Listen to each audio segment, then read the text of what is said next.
Insights from the world's best medical minds. You are watching TheRightDoctors.com.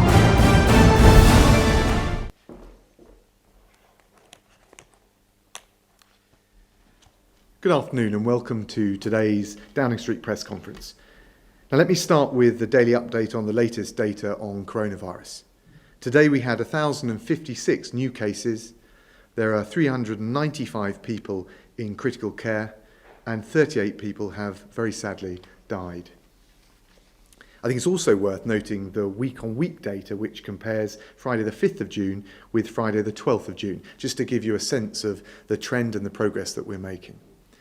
There were, against the 5th of June versus the 12th of June, 109 fewer daily cases. There were 161 fewer patients in critical care in our hospitals and 155 fewer deaths.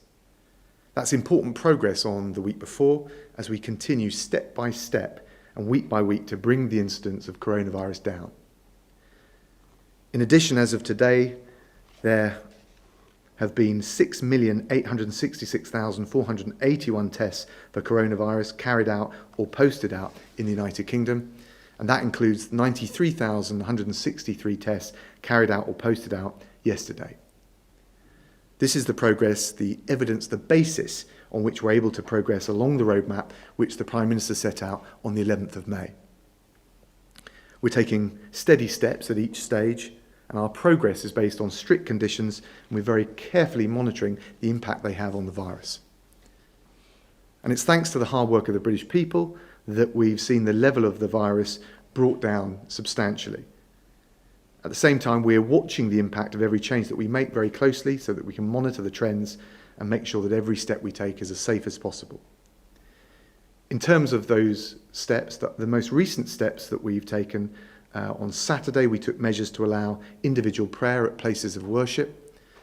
In order to support the loneliest and some of the most vulnerable in our society, we've also allowed single adult households to form support bubbles with one other household.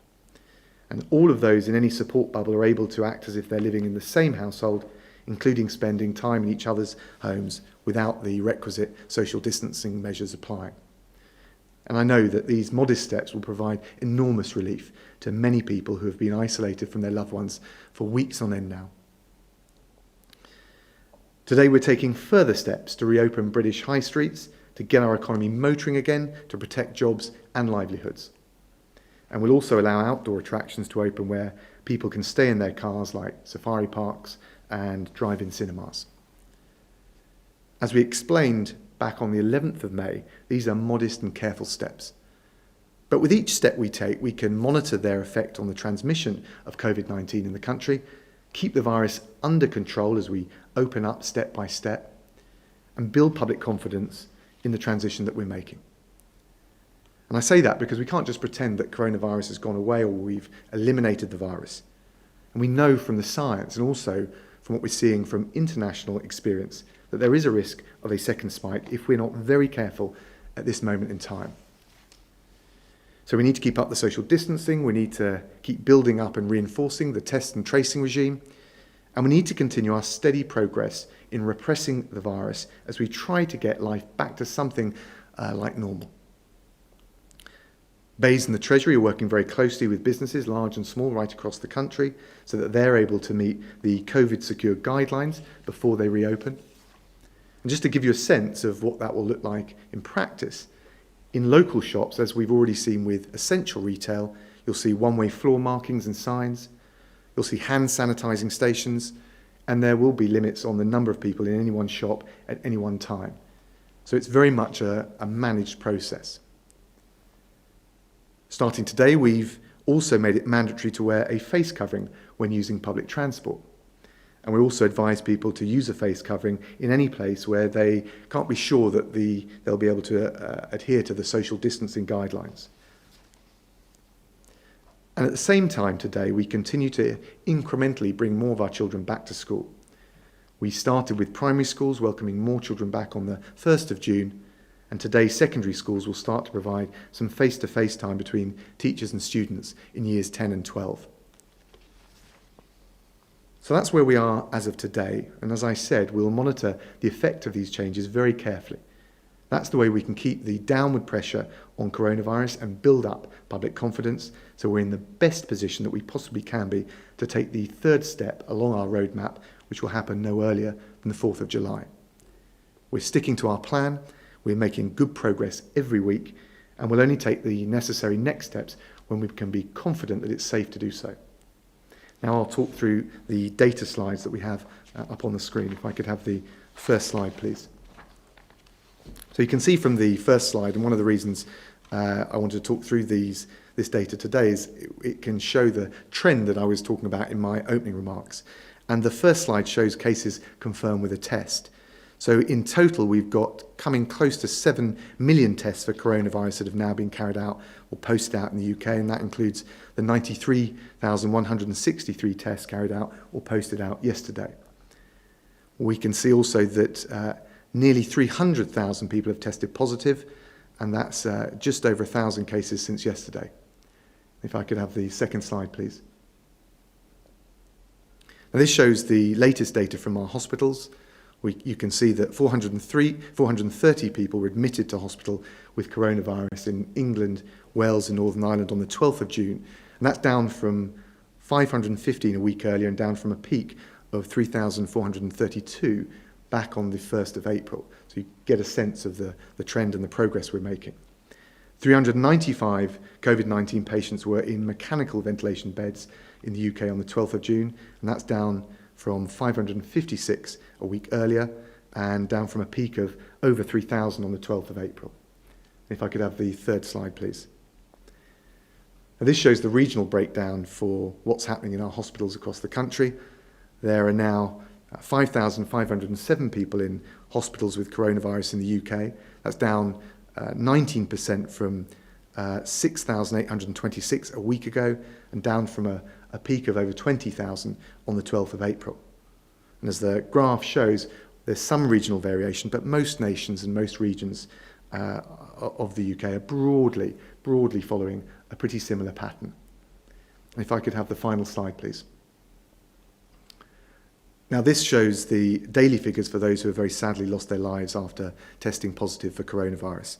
And I think the most interesting feature is the yellow line, the 7-day rolling average, which shows that the daily number of deaths currently stands at 163. That's down from a peak of 943 on the 14th of April. So we're not there yet, we're not out of the woods entirely, but we've made steady progress, and that's the basis, that's the evidence on which we could take the further steps that we took today as we come through this transition along the roadmap that the Prime Minister has set out. That's it from the slides. I think we'll now go to some questions, please. I think we've got, first up, Ollie from Newcastle-under-Lyme. Hi, Ollie.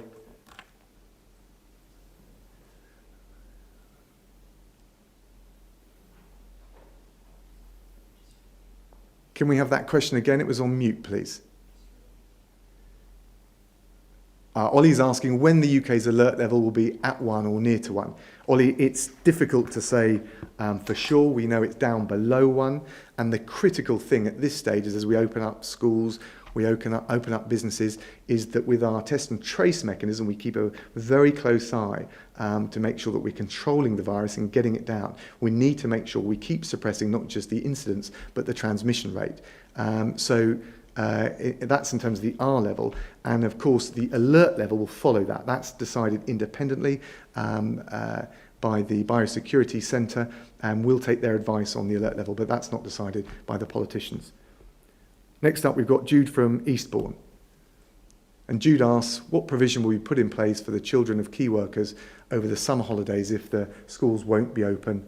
Our normal plans would be school holiday clubs, grandparents who live out of town, as well as holidays abroad to break up the 7-week summer holiday, and none of those options are currently available. Well, look, I'm sure, Jude, you speak to for a lot of people. We're working with schools. We've provided extra money for some of the programmes that can be provided over the recess period. Thousands of children will also receive extra support through our holiday activities and food programme, but it will be difficult, and we appreciate that there will be more challenges than we would normally have. But as I said before, as we open up schools and as children come back into using the facilities, and as we look at some of those wider offers that schools can make, we just got to be really careful that we give schools the lead time to prepare adequately, and also that we take these steps steadily and in a sure-footed way, so we don't see the virus take back hold over the country. Jude, thank you for that. And now I'll go to the media. Mark Easton from the BBC. Mark. Good evening. Mr. Raab, the Prime Minister's response to the anger of the Black Lives Matter protests is an inquiry in the same unit the previous PM set up to answer the same question. Rather than yet another Whitehall committee, wouldn't it be more helpful to allow us to see immediately the official findings on why people from black and other ethnic minorities are more likely to die from COVID-19? Well, we do want to get to the bottom of that. We've commissioned more research on it. I think you'd agree that that needs to be handled very sensitively, but we are making sure we get to the bottom of it and got a clear view before we advise the public. We do also think, and the Prime Minister has said, that it's important to set up the new commission on race and ethnic disparities. We want to affect positive change, and I don't accept that this is yet another review on top of the ones that have gone before. We have made progress. It's not enough. We're still restless to bring further change. But the Prime Minister ran his election campaign on a levelling up agenda. He's been talking about this issue, making sure we've got more equal opportunity right across the country, right across all of our communities since he's been Prime Minister, and indeed since the election campaign. And we have also made progress over the last 10 years. We've got a significant increase in the rates of BAME 18-year-olds going to university. Since 2011, we've seen black pupils now 2.5 times more likely to enter core subjects at GCSE. And we're also acting on the Lammy review into the criminal justice system. So we've made progress, but it is important that we make further progress, and that's why the Prime Minister has set up that new commission. Do you want to come back, Mark, on that? Well, I just wanted to ask you specifically about the details on why it is that black and minority ethnic people are dying in far greater numbers proportionately than white people. I know it's something that worries an enormous number of people from those communities. There are leaked reports going around. Why are some people allowed to see this stuff and we, and indeed ethnic minorities, are not?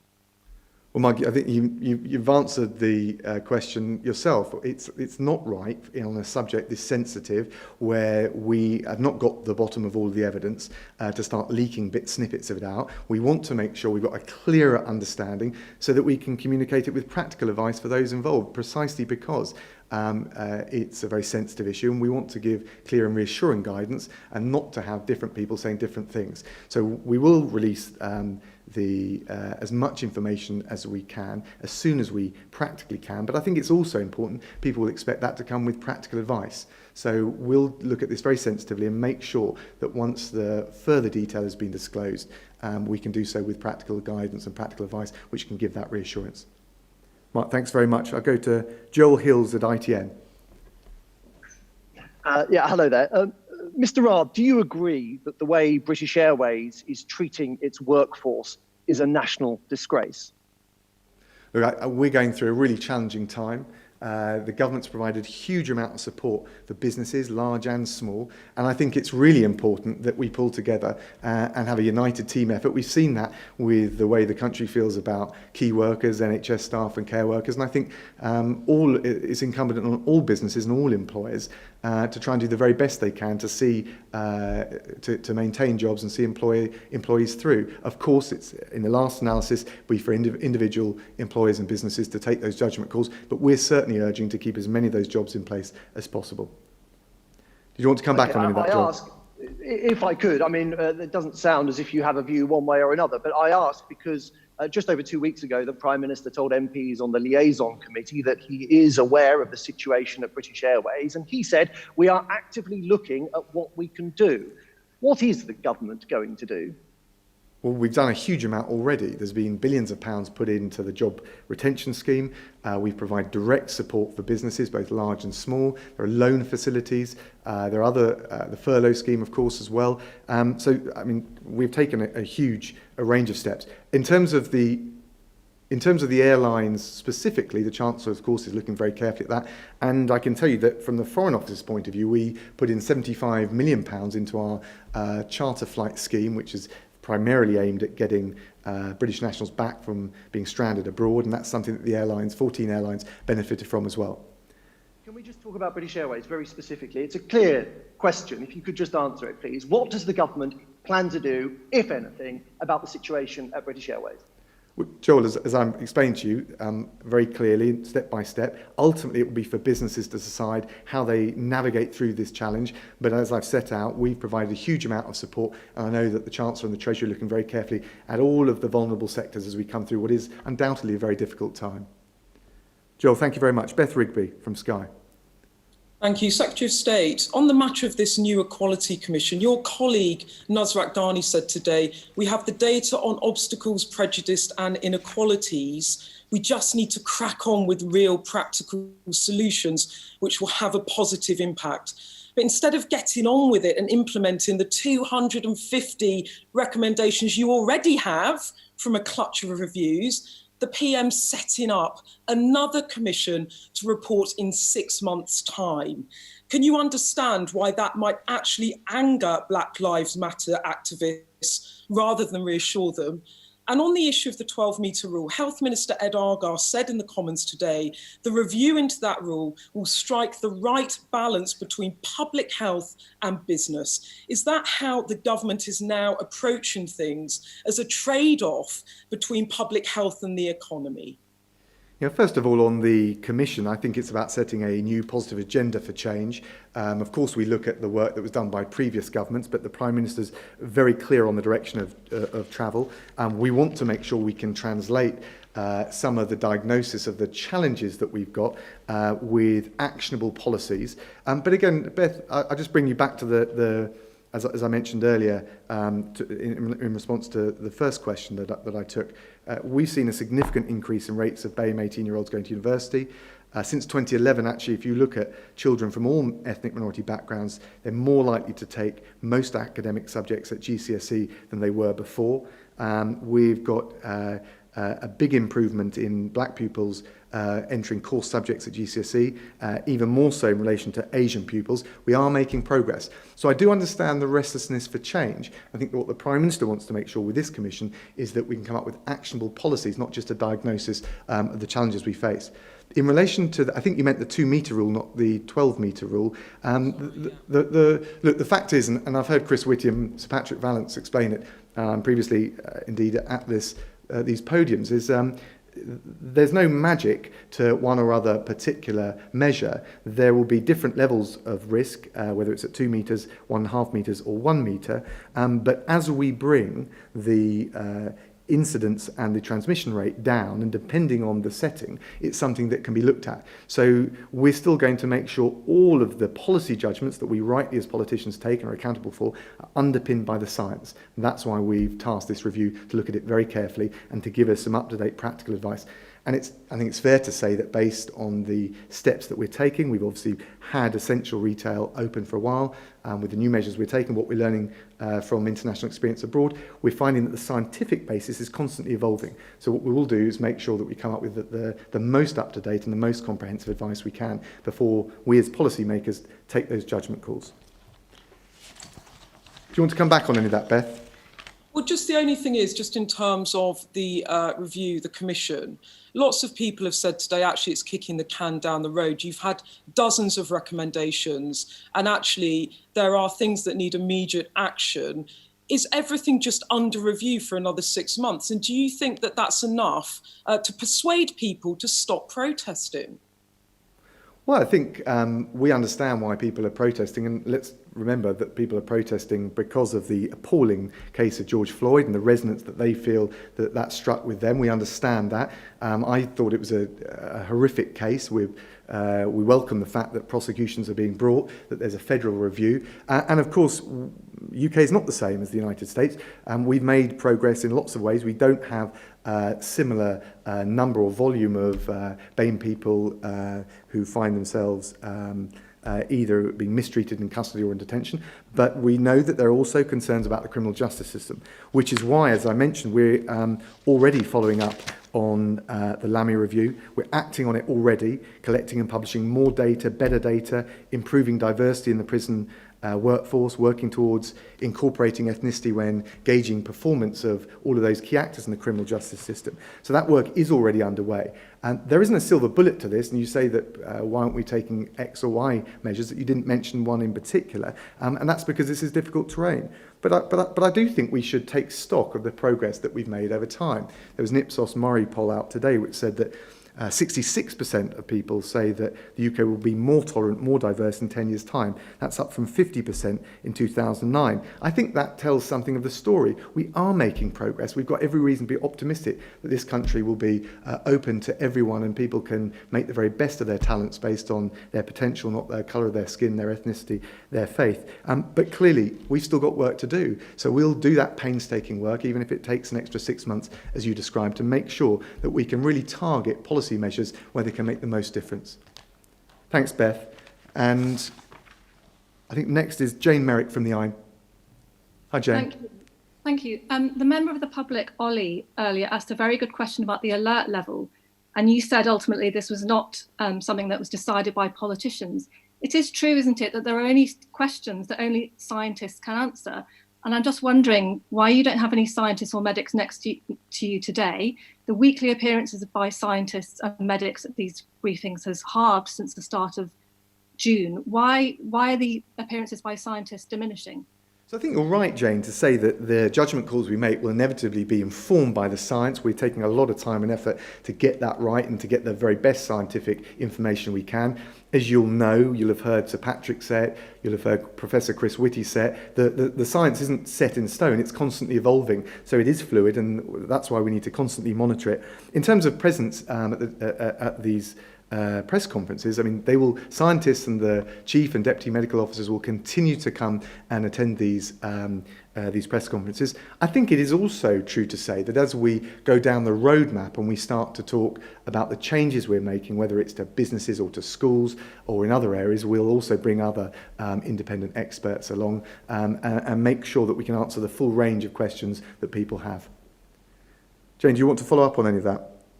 Well, yes. I mean, it is quite a sort of a crossroads moment this week. And when we have sort of the shops opening up today, questions about the R value and so on. And do you not think it would be more reassuring to have a medic and a science at these daily briefings, which are still watched by millions of people? And there are some questions that you can't answer because you have to refer to the medics. Well, you haven't tried me on a question that I can't answer yet, but I'm happy to be proved wrong. But look, Jane, you're right to say that the scientists and the medical advisors are important. They'll continue to attend these press conferences, perhaps not on a daily basis. They've got a huge amount of other work to do. And ultimately, the politicians need to answer the judgment calls that we make based on the evolving science. So that's the approach we're taking. Jane, thank you very much. Liz Piper from Reuters.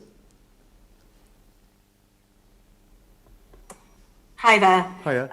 Hi. In April, you said it wouldn't be business as usual with China after the coronavirus crisis. But even now, over Hong Kong and Huawei, it seems like the tide is already turning. How seriously do you take the warnings from Beijing that China could inflict substantial damage on the British economy?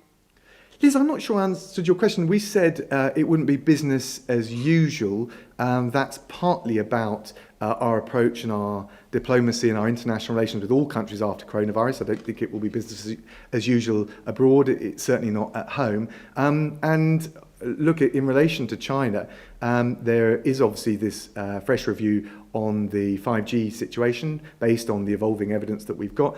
And in relation to Hong Kong, I think we've put out a very clear position, which is that if China follows through on this national security law, it would be in conflict, direct conflict, with the undertakings they've made under the Sino-UK Joint Declaration of 1984. So it doesn't feel to me like that's, strictly speaking, business as usual.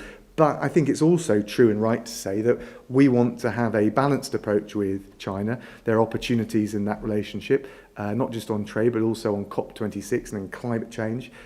Really important opportunities to shift the dial and work with China and other leading members of the international community on tackling climate change. That's particularly important to us and to the Prime Minister with COP26 scheduled for next year. At the same time, we're going to rigorously and robustly defend all of our values, as we will over Hong Kong, but also key things like infrastructure and other elements of our economy. Liz, do you want to come back on anything particular? If I could, yes, please. I mean, it does seem like there's some kind of reset taking place at the moment, and you're trying to balance security concerns with economic prosperity. But I mean, as we go forward, what would you say to HSBC that has basically supported China's new security law in Hong Kong? And when will we actually see the results of the Huawei review? Well, the review will be ready when it's we've got the full data back from the people that are conducting it, and NSC will need to look at it again. In relation to HSBC, look, ultimately businesses will make their own judgment calls, but let me just put it this way: we will not sacrifice the people of Hong Kong over the altar of banker bonuses. And we've made a historic commitment to the people of Hong Kong to protect their autonomy and to protect their freedoms, and more importantly, so has China. So we will hold them to those responsibilities, and I'll let businesses and banks make their own judgment call. But for us, this is a point of principle, and I think it's right we live up to our historic responsibilities, and we stick up for the people and stand up for the people of Hong Kong at this very sensitive time. As you'll know, this isn't a foregone conclusion. China can step back from the brink, and we urge them to do so. And I've spoken to my Chinese opposite number, State Councillor, Foreign Minister Wang Yi, and we had a perfectly reasonable discussion, but we've made it very clear our position. Thanks, Liz. Mark Andrews from the Shropshire Star. Mark. Good evening, Foreign Secretary. Our local MP, Owen Patterson, has said that getting the 2-metre rule down to 1 metre is essential to kickstart our tourism and hospitality industries. I believe that when the Prime Minister announced the review recently, he said that the decision will be made, which it depends on the figures getting down enough. What precisely does this mean? What targets will need to be set, and how close are we to reaching them? Yeah, thank you very much. Look, you're right, the Prime Minister's commissioned a comprehensive review of the 2-metre rule. It will look at how it works in practice, the scientific evidence. We'll try and learn as much as we can from the international experience, which differs, of course. And in the meantime, I think our message is, as shops reopen, it is very important, and with the minority of scenes that we've seen today, it's important to emphasise that people must continue to keep 2 metres apart wherever possible and follow our stay alert guidance. We expect the review to be completed within the coming weeks, and we'll be able to say more then.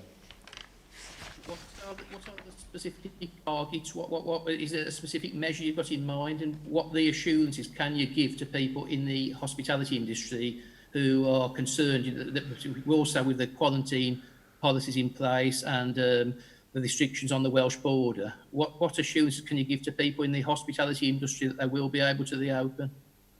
Well, look, we've always said, I think, that in terms of bars, restaurants and others in the hospitality sector, we would look at taking further measures. If you look back at the roadmap on the 11th of May, we said that at the earliest, the 4th of July.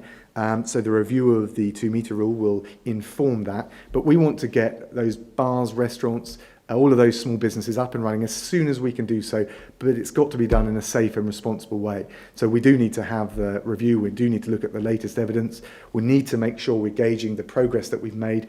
As I set out in the slides today, we've seen progress across pretty much the entire UK, across all regions, across all the nations, in getting a hold of the virus, bringing it down. If that continues, if we find that the measures that we've already taken, including today, can be done in a careful way, that we don't see the virus spike back up again, I think we'll be in the strongest position to give relief and reassurance to the hospitality sector. But we've got to make sure we proceed in a careful, sure-footed way. We don't want a second spike. That would be bad for public health, bad for the economy, including the small businesses that you've mentioned, and I think it would be bad for public confidence. So we're sticking to the roadmap, but we are making progress, and if we continue to do so, hopefully sooner rather than later, we can provide some reassurance and some further guidance to that sector.